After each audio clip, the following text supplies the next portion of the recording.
सभी प्रतिभागियों को जय सिया राम। मुझे पता है कि आप सब लोग अच्छे होंगे। आप इंतज़ार कर रहे हैं कि सर बायोलॉजी के प्रश्न नहीं डाले। जो मैं प्रश्न बताने जा रहा हूँ वो बहुत महत्वपूर्ण प्रश्न है जो कि आपकी 2025 परीक्षा में आ सकते हैं। सबसे पहले मैं आपको यूनिट बाय यूनिट के बारे में बता दूं कि जो आपकी यूनिट हैं वो आपकी पहली यूनिट है वो आपकी 16 नंबर की है। पहली यूनिट 16 नंबर की है, दूसरी भी आपकी 16 नंबर की है, तीसरी भी 14 नंबर की, फिर 12 नंबर और 12 नंबर। इस प्रकार आपकी यूनिटें हैं और आपका टोटल नंबर जो होता है वो 70 होता है। सभी प्रतिभागियों को ये बताऊं कि जो मेरे द्वारा जो प्रश्न बताए जा रहे हैं वो अत्यंत महत्वपूर्ण प्रश्न हैं जो आपकी परीक्षा के लिए लाभदायक होंगे, आपके लिए फायदेमंद होंगे। मुझे पूर्ण विश्वास है इसमें से कोई प्रश्न बाहर नहीं जाएगा, ये मेरा मानना है। तो सबसे पहले मैं बता दूं कि पहला क्वेश्चन है विपुंसन क्या है। प्रश्न है विपुंसन क्या है। दूसरा प्रश्न है सेब को आवासीय फल क्यों कहा जाता है। इसी प्रश्न को ऐसे हो सकते हैं सेब को आवासीय फल क्यों कहा जाता है, सेब को कूट फल क्यों कहा जाता है, इस प्रकार प्रश्न आ सकता है। वैगिंग क्या है ये प्रश्न है। फिर आपको बता रहा हूं विपुंसन क्या है, सेब को आवासीय फल क्यों कहा जाता है और वैगिंग क्या है। मेरे प्रतिभागियों, जो मैं आपको प्रश्न बता रहा हूं वेरी वेरी इंपोर्टेंट प्रश्न है इस चैप्टर का। स्वपरागण के लाभ, स्वपरागण और परपरागण में अंतर लिखिए प्रश्न होता है। स्वपरागण में जो पॉइंट लिखे हुए हैं वही उसके लाभ हैं, पर परागण में जो पॉइंट लिखे गए हैं वही उसकी हानियां हैं। तो ये प्रश्न एक में से ही बन सकता है। प्रश्न ऐसे पूछ लिया जाए स्वपरागण पर परागण में क्या अंतर है, तो अंतर लिख देना। स्वपरागण पर परागण की लाभ हानियां लिखिए, तो जो स्वपरागण के जो पॉइंट लिखे होंगे वो आपके लाभ हो जाएंगे, पर परागण में जो पॉइंट लिखे होंगे वो आपकी हानियां हो जाएंगी। मेरे प्यारे विद्यार्थियों, इसके बाद आपको जो प्रश्न बताने जा रहा हूं वो भी महत्वपूर्ण प्रश्न है। जहां जहां मैं बोल रहा हूं कि महत्वपूर्ण प्रश्न है माने महत्वपूर्ण ही है। दोहरा निषेचन या त्रिसंलयन किसे कहते हैं, इसका महत्व या लाभ लिखिए। महत्व ही लाभ होता है, लाभ ही इसके महत्व हैं। तो फिर बता रहा हूं अगला क्वेश्चन, पुष्प की लंब काट का नामांकित चित्र बनाइए। वेरी वेरी इंपोर्टेंट 3 प्रश्न मेरे द्वारा लगातार आपको बताए गए। स्वपरागण, परपरागण, दोहरा निषेचन और पुष्प की लंब काट। इसके बाद 7 कोशिकीय 8 केंद्रकीय ब्रूड कोश का नामांकित चित्र बनाइए। यह भी आपकी परीक्षा के लिए महत्वपूर्ण प्रश्न है। मेरे प्यारे विद्यार्थियों, अगला चैप्टर जो आता है उस चैप्टर में जो मैं प्रश्न बताने जा रहा हूं उन 2 प्रश्नों में से कोई ना कोई एक प्रश्न आपकी आगामी परीक्षा में आ सकता है। शुक्राणुजनन और अंडाणुजनन की, शुक्राणुजनन और अंडाणुजनन को नामांकित चित्र से समझाइए। बहुत वेरी वेरी इंपोर्टेंट प्रश्न है, बहुत ज्यादा इंपोर्टेंट क्वेश्चन है। बात को हल्के में ना ले जाएं, आपको अच्छे से पढ़ना है। इसके अलावा अगला क्वेश्चन बता रहा हूं, कोलेस्ट्रम और अपरा और प्रसव किसे कहते हैं। कोलेस्ट्रम क्या है, अपरा क्या है, प्रसव क्या है, अथवा ऐसे आ सकता है कोलेस्ट्रम किसे कहते हैं, अपरा किसे कहते हैं और आपका प्रसव क्या है। इसके अलावा अगली यूनिट की वो चैप्टर की ओर जा रहा हूं जिसमें आ सकता है आपका test tube baby, ZIFT test tube baby, यौन संक्रामक रोग और वो सेक्टोमी। ये प्रश्न आपके लिए बहुत महत्वपूर्ण है। इन दोनों की आपको अच्छे से पढ़ना है, इन दोनों को अच्छे से लिखना है, बहुत ज़्यादा महत्वपूर्ण है। जेनेटिक्स की ओर चलते हैं। जेनेटिक्स में कुछ प्रश्न हैं जो कि आपके लिए बहुत महत्वपूर्ण है। द्विसंकर संकरण या स्वतंत्र अपव्यूहन का नियम या चेकर बोर्ड किसे कहते हैं समझाइए। इसको अलग अलग कोई व्यक्ति कुछ द्विसंकर के नाम से जानते हैं, कुछ स्वतंत्र अपव्यूहन के नाम से जानते हैं, कुछ चेकर बोर्ड के नाम से जानते हैं। तो ये प्रश्न भी आपके लिए अत्यंत महत्वपूर्ण है। आगे जो प्रश्न बताने जा रहा हूं वो है जीनोटाइप और फिनोटाइप में अंतर लिखिए। जीनोटाइप और फिनोटाइप इस यूनिट का बहुत महत्वपूर्ण प्रश्न है प्यारे विद्यार्थियों। टेस्ट क्रॉस या परीक्षण क्रॉस क्या है, टेस्ट क्रॉस या परीक्षण क्रॉस क्या है, सहलग्नता क्या है, कितने प्रकार की होती है, ये भी आपके लिए एक प्रश्न है। उत्परिवर्तन किसे कहते हैं, कुछ टिप्पणियों में लिखना है आपको। टर्नर सिंड्रोम, क्लाइंट फेल्टर सिंड्रोम और डाउन सिंड्रोम और पेडिग्री एनालिसिस, ये अभी आपके लिए जो टिप्पणी बताई जा रही है वो भी अत्यंत महत्वपूर्ण टिप्पणी है।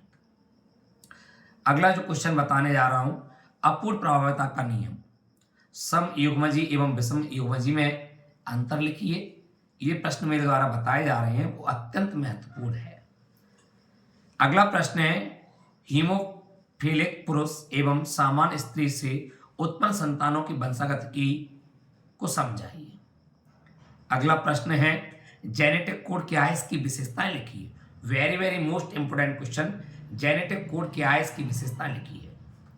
अगला क्वेश्चन, अनुलेखन क्या है, यह है। और जो मैं बताने जा रहा हूं बहुत ज्यादा इंपोर्टेंट क्वेश्चन है, डीएनए का डबल हेलिक्स मॉडल चित्र से समझाइए। कौन सा क्वेश्चन है, डीएनए का डबल हेलिक्स मॉडल चित्र से समझाइए। वेरी वेरी इंपोर्टेंट क्वेश्चन है मेरे प्यारे विद्यार्थियों। अगले प्रश्न को चलना, कुछ परिभाषाएं पूछ ले आती हैं, जैसे कोडॉन की परिभाषा, एंटी कोडॉन की परिभाषा, हिस्टोन की परिभाषा और प्लाज्मिड की। यानी प्लाज्मिड क्या है, कोडॉन क्या है, एंटी कोडॉन क्या है, हिस्टोन क्या है, ये पूछ लिया जाता है आपके लिए। बहुत अच्छा प्रश्न है। अगला है, ऑपेरन मॉडल क्या है। अगला क्वेश्चन है, मानव जीनोम परियोजना की विशेषताएं समझाइए अथवा कोई विशेषताएं लिखिए। ये प्रश्न आपके लिए अच्छा है।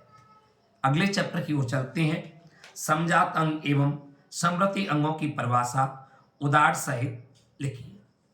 समजात अंग एवं समवर्ती अंग, वेरी वेरी इंपोर्टेंट क्वेश्चन है इस चैप्टर का।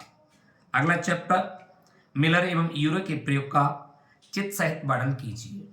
वेरी वेरी क्वेश्चन बताए, मोस्ट क्वेश्चन बताए जा रहे हैं चैप्टर 6 में, जो आपको बताए जा रहे हैं वो आपके लिए दोनों प्रश्न हैं वो बहुत ज़्यादा महत्वपूर्ण है।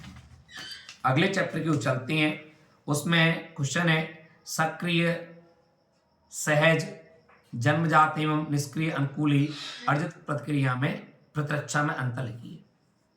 ये आपके लिए बहुत महत्वपूर्ण प्रश्न है। अगला क्वेश्चन है, प्रतिजन या एंटीजन क्या है, इसके लक्षण लिखिए। प्रतिजन या एंटीजन क्या है, इसके लक्षण लिखिए। अगला प्रश्न है, एल्कोहल या ड्रग के कुप्रभाव एवं इससे बचाव के उपाय लिखिए। एल्कोहल या ड्रग के कुप्रभाव एवं इससे बचाव के उपाय लिखिए। अगला जो प्रश्न है वो है आपका टिप्पणी, इंटरफेरॉन एलर्जी टीकाकरण, इसको वैक्सीन के नाम से भी जाना जाता है। मेरे प्यारे विद्यार्थियों, मैं आपके लिए इतना कर रहा हूं कि आप मेरे लिए कुछ नहीं कर सकते क्या, बस आपको इतना करना है कि ये वीडियो अधिक से अधिक अपने मित्रों के लिए शेयर करनी है, अधिक से अधिक कमेंट करनी है, लाइक करनी है। और देखो एक चीज़ बता दूं, हमारे द्वारा जो आपको प्रश्न बताए जा रहे हैं वो अत्यंत महत्वपूर्ण प्रश्न है। कहीं हम ये नहीं कहते भाई कि नहीं कि यही आएगा, आप इसके अलावा एक्स्ट्रा पढ़ सकते हो, कोई बात नहीं है, पर लेकिन हमें अपने आप पे पूर्ण विश्वास है कि इनमें से हमारे क्वेश्चन से कोई बाहर नहीं जाएगा। ये हमारा व्यक्तिगत अनुभव है। आगे चलते हैं, कैंसर क्या है, इसकी प्रकार एवं उपचार लिखिए।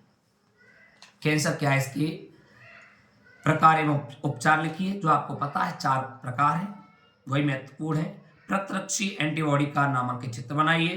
प्रतिजैविक या एंटीबायोटिक क्या है, समझाइए। अगले चैप्टर में चलते हैं, प्राथमिक एवं द्वितीयक बाह्य मल उपचार में अंतर लिखिए। ये भी बहुत महत्वपूर्ण प्रश्न है, बहुत ज्यादा महत्वपूर्ण है। बीओडी क्या है, कई बार ये प्रश्न पूछा जाता है। बायोलॉजी ऑप्शन ऑफ डिमांड, जो ये प्रश्न है वो 1 नंबर में पूछ लिया जाता है कि बीओडी का पूरा नाम क्या है, बीओडी क्या है, ऐसे पूछ लिया जाता है। बीओडी किसे कहती हैं, तो इसको पढ़ के जाना। जैव नियंत्रण क्या है, इसके लाभ तथा हानियां लिखिए। अगला प्रश्न आता है, जैव उर्वरक क्या है। ये भी एक आपके लिए अच्छा प्रश्न है। इसके अलावा गंगा एक्शन प्लान, खाद एवं जैव उर्वरक में अंतर, कोई 3 ये पूछा जा सकता है आपके लिए। आगे मैं आपको बताने जा रहा हूं चैप्टर जो अगला 9 है, जीन क्लोनिंग क्या है, इसका महत्व समझाइए। Very very most important question है ये। जीन क्लोनिंग क्या है, इसका महत्व समझाइए। पीसीआर का नामांकित चित्र समझाइए। पीसीआर का नामांकित चित्र। कुछ टिप्पणी बता रहा हूं। बायोरिएक्टर, जेनेटिक इंजीनियरिंग, अनुप्रवाह संधान, तो इनको भी पढ़ सकते हैं। पुनर्योगज डीएनए तकनीक क्या है, इसके चरण लिखिए, ये भी प्रश्न आपके लिए है। प्लाज्मिक डीएनए और गुणसूत्रीय डीएनए में अंतर लिखिए। इसके अलावा एक्सोन्यूक्लियस और एंडोन्यूक्लियस में अंतर लिखिए, ये आपके लिए एक प्रश्न है। चैप्टर 10 में चलते हैं। टिप्पणी है क्राइप्रोटीन, स्टेम सेल, बायोपायरेसी और बीटी फसल। इनमें सबसे जो महत्वपूर्ण प्रश्न है वो है बायोपायरेसी। इसके अलावा क्वेश्चन नंबर अगले की ओर चलें। जीएमओ क्या है, इसकी उपयोगिता लिखिए। वेरी वेरी इंपॉर्टेंट क्वेश्चन है, वेरी वेरी इंपॉर्टेंट। मैं आपको एक बात बता दूं कि इसके बाद में मैं आपको उन 25-30 प्रश्नों को बताऊंगा जिन पे आपको अधिक ध्यान देने की जरूरत है, जो कि बहुत महत्वपूर्ण है। ऐसा ना हो कि वीडियो देखी बस वही हो गया। मैं आपको ये 49 प्रश्न दे रहा हूं, इसके अलावा 30 प्रश्न ऐसे बताऊंगा जिसमें से आपको कई प्रश्न उनमें से सीधे के सीधे मिल सकते हैं। अगले चैप्टर की ओर चलते हैं। चैप्टर 11 है जन्म दर, मृत्यु दर, इकोटॉन और परवक्षण। ये टिप्पणी है, छोटी छोटी है, 2-2 नंबर में पूछी जाती है, इनको आप कर सकते हैं आसानी से। फिर आगे ऊपर माफी चाहूंगा परिभाषा है। टिप्पणियों में सहभोज्यता, सहकारिता और परजीविता, ये 3 टिप्पणी बताई गई है मेरे द्वारा। इनको भी आप पढ़ सकते हो, बहुत अच्छी है, याद करना है आपको। चैप्टर 12 आता है। चैप्टर 12 में खाद्य श्रृंखला एवं खाद्य जाल में अंतर लिखिए, ये भी आपके लिए बहुत अच्छा प्रश्न है। पारतंत्र में ऊर्जा का प्रभाव अथवा इसको 10% का नियम भी कहा जाता है, ये प्रश्न को पढ़ के आपको जाना है। एक तालाब या झील पारतंत्र का वर्णन कीजिए। पारिस्थितिक पिरामिड क्या है, ये कितने प्रकार की होती हैं, एक प्रश्न है। पोषण स्तर क्या है, समझाइए, ये भी बहुत महत्वपूर्ण प्रश्न है। पारतंत्र के जैविक घटक, उत्पादक, उपभोक्ता घटक के बारे में लिखिए। इनको आप अच्छे से पढ़ सकती हैं, याद कर सकती हैं। इसके अलावा जीवम या बायोम क्या है, ये भी बहुत महत्वपूर्ण प्रश्न है। इस 13 चैप्टर का जो सबसे महत्वपूर्ण चैप्टर है वो है जैव विविधता क्या है, इसके संरक्षण के 3 प्रयास। और अगला चैप्टर है संकटग्रस्त जातियां क्या है, इसके विलुप्त होने के कारण क्या है, उन्हें लिखिए। टिप्पणी है कुछ पवित्र उपवन, रामसर स्थल और बायोस्फीयर रिजर्व, ये टिप्पणी है, इनको देख सकते, छोटी छोटी हैं। इसके अलावा इन सीटू एक्स-सीटू संरक्षणों में अंतर लिखिए, ये भी आपके लिए प्रश्न है। मेरे प्यारे विद्यार्थियों, मेरे द्वारा आपको 49-50 प्रश्न बताए गए चैप्टर 1 से लेकर आपके चैप्टर 13 तक। मुझे पूर्ण विश्वास है, मुझे स्वयं पर, कि मेरे द्वारा जो आपको प्रश्न बताए जा रहे हैं वो बहुत महत्वपूर्ण प्रश्न हैं। मेरे प्यारे विद्यार्थियों, मैं किसी तरीके से ये नहीं कह रहा कि नहीं भाई इन्हीं मोस्ट प्रश्नों के ऊपर डिपेंड रहो, नहीं, ऐसा नहीं। आपने पूरी साल स्टडी की है, उसको आपने पढ़ा है, फिर इसके अलावा आप इनको पढ़ सकते हैं। मैं एक चीज बता दूं कि यदि हमारे बताए हुए 49 प्रश्नों में से किसी बच्चे के 90 नंबर 92-95 आ जाते हैं तो हमें बहुत अच्छा लगता है। जिस बच्चे के पास होने की उम्मीद नहीं है वो पास हो जाए तो उसमें बुरा क्या है। यदि आप हमारा सहयोग करोगे तो हम आपका सहयोग करेंगे, आप हमारा सहयोग नहीं करोगे तो हमें क्या जरूरत है, कोई जरूरत नहीं है। इसलिए मुझे पूर्ण विश्वास है आप पर, मुझे पूर्ण विश्वास है आप पर कि आप वीडियो को अधिक से अधिक शेयर करेंगे, अधिक से अधिक लाइक करेंगे, कमेंट करेंगे। और मैं बार बार बोल रहा हूं कि आप शेयर में कोई कमी नहीं रखोगे, अधिक लोगों के लिए करोगे। सबसे बड़ी बात, चैनल को सब्सक्राइब कर लेना, बेल आइकन को दबा लेना, जिससे क्या होगा कि आपको जो वीडियो बनाते हैं तो उसकी वजह से आपको नोटिफिकेशन मिल जाएगा कि सर की कोई वीडियो आ गई है। मेरे प्यारे विद्यार्थियों, जो मेरे द्वारा प्रश्न बताए गए वो अत्यंत महत्वपूर्ण प्रश्न थे। अब मैं आपको एक दृष्टि में उन 30 प्रश्नों के बारे में बताने जा रहा हूं जो आपके लिए अत्यंत महत्वपूर्ण है, जो आपको सुननी है। स्वपरागण के लाभ, पुष्प की लंब काट, दौरा निषेचन, शुक्राणुजनन और अंडाणुजनन, इनके चित्र ध्यान से सुनना। इसके अलावा अगला है आपका टेस्ट ट्यूब बेबी, ये क्वेश्चन आपके लिए बहुत महत्वपूर्ण है। फिर आपको बताने जा रहा हूं सहज जन्मजात एवं अनुकूली अर्जित प्रतिरक्षा में अंतर। इसके अलावा एक और प्रश्न है, वो है आपका कैंसर क्या है, इसके प्रकार एवं उपचार। अगला प्रश्न है प्राथमिक द्वितीयक बाह्यक मल में उपचार में अंतर लिखिए। बीओडी क्या है, ये प्रश्न है आपके लिए। अगला प्रश्न है जीन क्लोनिंग क्या है, इसका मैथ समझाइए। अगला प्रश्न है बायोरिएक्टर क्या है। अगला प्रश्न है बायोपायरेसी क्या है।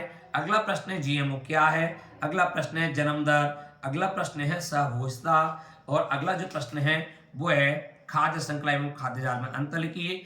अगला जो प्रश्न है पारतंत्र में ऊर्जा का प्रवाह 10% का नियम लिखिए। अगला प्रश्न है पारिस्थितिक पिरामिड क्या है, ये कितने प्रकार का होता है। एक और प्रश्न 29वां जैव विविधता क्या है, इसके संरक्षण के 3 प्रयास लिखिए। अगला जो प्रश्न है पवित्र उपवन क्या है। ये मेरे द्वारा 30 प्रश्न बताए गए। मेरे प्यारे विद्यार्थियों, इनको अच्छे से याद कर लेना। मुझे पूर्ण विश्वास है इसमें बहुत सारा आपके लिए मिल जाएगा। और मैं तो सीताराम जी से ही प्रार्थना करूं कि आप सब लोगों को ये प्रश्न वहां पे मिले और आप सभी लोगों को मेरी तरफ से मंगल। मैं तो यही सीताराम जी से प्रार्थना करूं कि आप सभी का मंगल हो और मेरी तरफ से सभी प्यारे विद्यार्थियों को शुभ आशीर्वाद। आज के लिए इतना काफी है। शुभ रात्रि मित्रों, जय सिया राम, धन्यवाद।